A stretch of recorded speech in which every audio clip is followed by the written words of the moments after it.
Hi అండి. నమస్తే. Welcome to our channel Gayatri simple kitchen. ఈరోజు మనం తయారు చేసుకునే రెసిపీ అటుకుల ఉగ్గాని.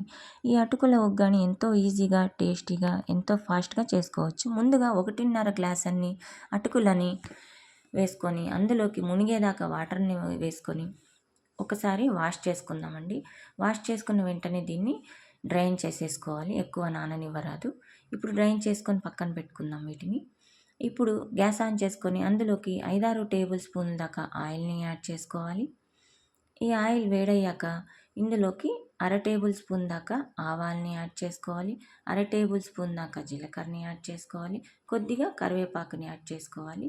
ఇప్పుడు ఇందులోకి సగంగా చీలికలుగా కట్ చేసి పెట్టుకున్న పచ్చిమిర్చిని 5-6 యాడ్ చేసుకొని అరకప్పు దాకా మీడియం సైజ్ ఉల్లిపాయల్ని యాడ్ చేసుకొని అర టేబుల్ స్పూన్ దాకా పసుపు, 1 టేబుల్ స్పూన్ దాకా ఉప్పుని యాడ్ చేసుకోవాలి.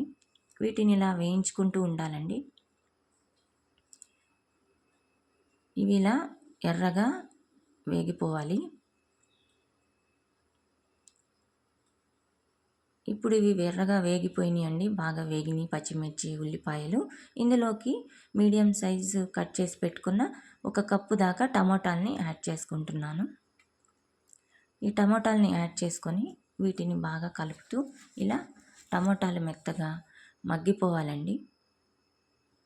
ఇలా మగ్గుతూ ఉండాలి టమోటాలు. ఇలా కలుపుతూ ఉండండి మగ్గేదాకా. ఇలా మగ్గిపోయిన టమోటాలు, పచ్చిమిర్చి, ఉల్లిపాయలు అన్నీ మగ్గిపోయి ఆయిల్ బయటకు వచ్చేసిందండి. ఇప్పుడు ఇందులోకి డ్రైన్ చేసి పక్కన పెట్టుకున్న అటుకులని ఇందులోకి యాడ్ చేసుకుందాం.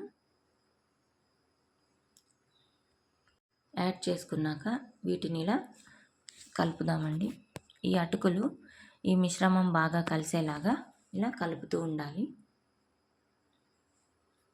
మంటని లో ఫ్లేమ్లో పెట్టుకోండి.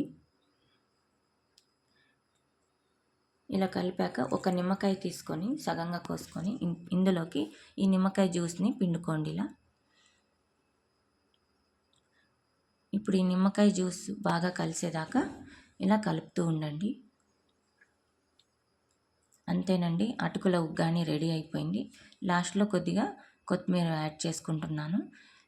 గ్యాస్ టర్న్ ఆఫ్ చేసేసుకొని సర్వింగ్ బౌల్లోకి సర్వ్ చేసుకోండి. Please subscribe my channel Gayatri simple kitchen. Thank you for watching my channel.